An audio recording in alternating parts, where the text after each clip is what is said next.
mobile phone. Now this mobile phone, actually the hardware is in somebody else's hands, the Europeans' hands. The software solutions are produced by us. Now the software is sold to the owners of hardware.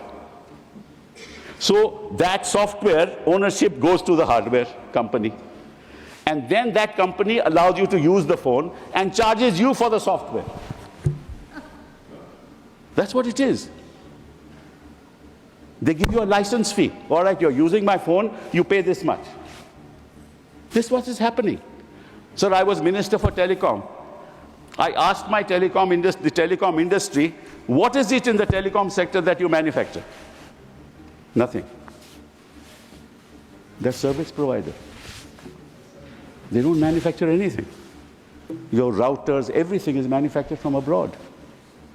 How are you going to become competitive? What's the vision of this government? What's the vision of this government in the finance bill, in this budget, as to how we'll compete with the rest of the world? This is a very serious issue, sir. Now I'll tell you, sir, there's another thing that I want to mention. That is that he said that now we have to deal with domestic growth. Don't rely on a growth. बात करते हैं कि हमारी $5 trillion economy हो जाएगी, जल्द हो जाएगी, अब 2024 में हो जाएगी, अब तो उन्होंने कहा कि 2027 तक नहीं होगी. बट 5 ट्रिलियन इकोनॉमी का मतलब क्या है? ये एक गुमराह किया जा रहा है. Sir, a $5 trillion economy is going to happen in this country in any case. And I will show the finance minister that even if she does nothing, this country will grow at 6%. It will grow at 6%, even if she does nothing. Don't laugh. It's a serious issue. Don't laugh at it. It's a serious issue. This country has been growing at 6.3%, 6.7%, and it will continue to grow. But what we need is a growth rate of 8%. What we need is double-digit growth. What is the vision of this government to attain double-digit growth and attain 8% growth? And I'll tell you why I'm saying this. I may be wrong. I'm only here to have a discussion. I may be wrong, sir, but the fact of the matter is, if you look at the economies, look at the BRICS economies, our per capita income is $2,540 is our per capita income. If we compare it to the BRICS economies, Russia's per capita income is $14,000. China's per capita income is $13,000. Brazil's per capita income is $11,000. South Africa's per capita income is $5,970. And we are $2,940. And we will be a $5 trillion economy. What's the point of these numbers? That's why I was saying that with the growth of 6%, you will reach there, and you will reach there in 2027. I'll congratulate the finance minister. But how do you empower the young? How do you make per capita income in this country $14,000, $13,000, $10,000? You have no vision for it. That's really the point that needs to be looked at and discussed on the floor of this House. Let me, sir, tell you another thing, which is even more important. And that is, sir, that we have certain external challenges that we'll have to face. You just saw Trump has announced that there's going to be a tariff on steel imports. Luckily, we don't export too much of steel. But the fact of the matter is that while the Prime Minister is going to America and will certainly have a dialogue with Trump, there are some imponderables that may happen in the course of time, and as a country we have to be prepared for it. Assuming that you impose a 5 or 10% tariff on software exports. I'm just giving an example. What's the consequence of that on our software industry?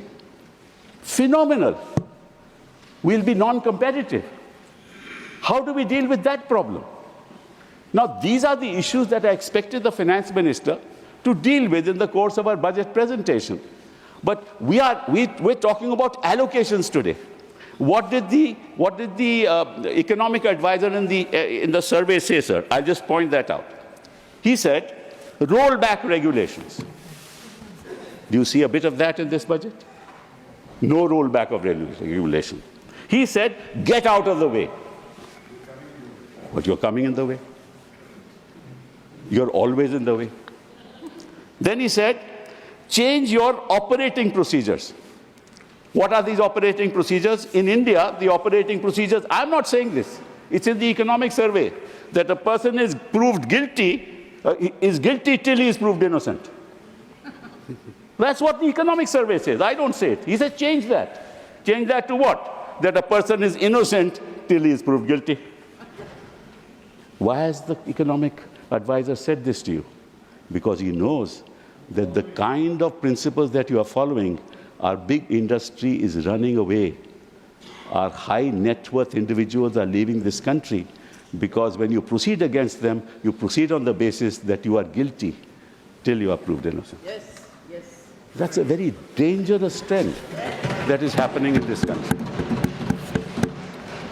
Then, sir, he also said, make our economy competitive and innovative.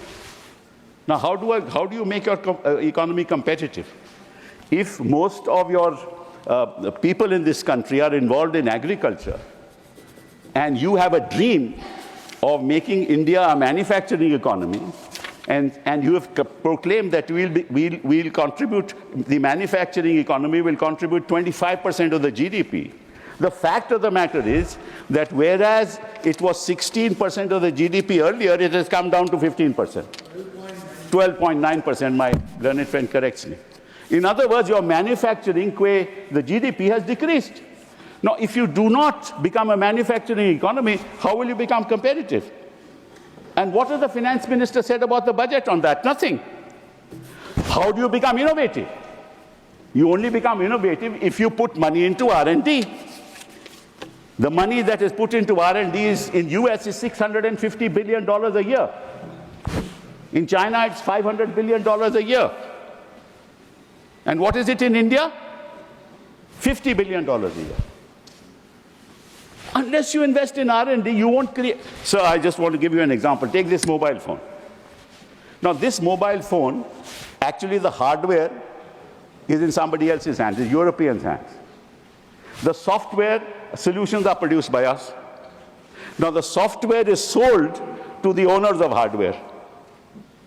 So that software ownership goes to the hardware company.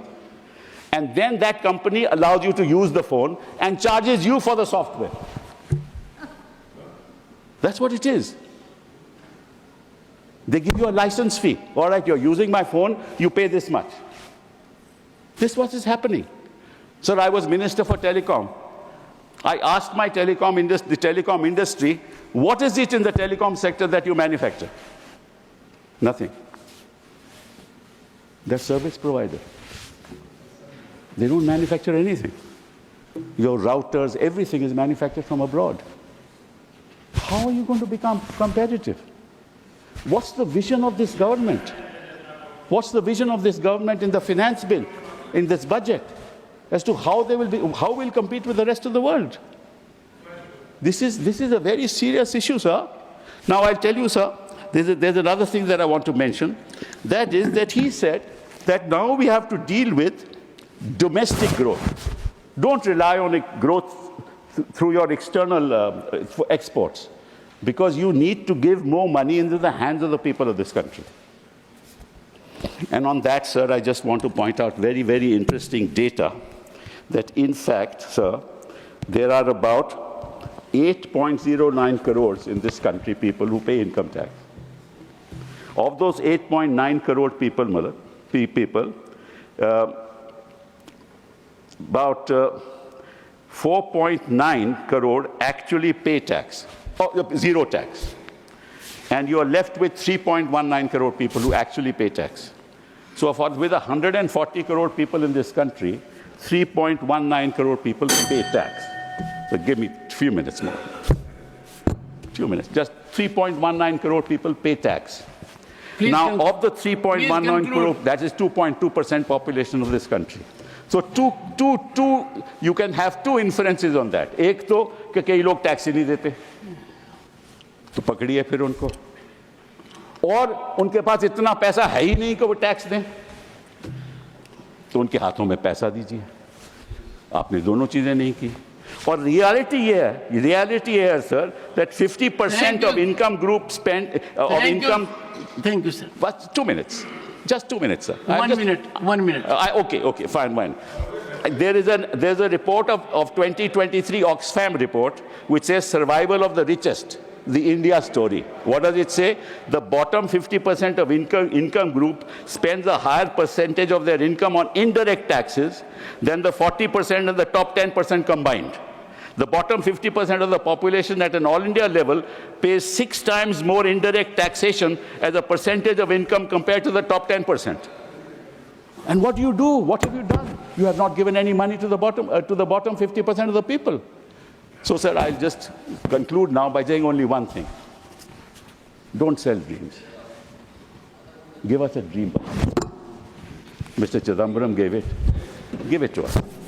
Thank we you. want a dream budget. Thank you. We want India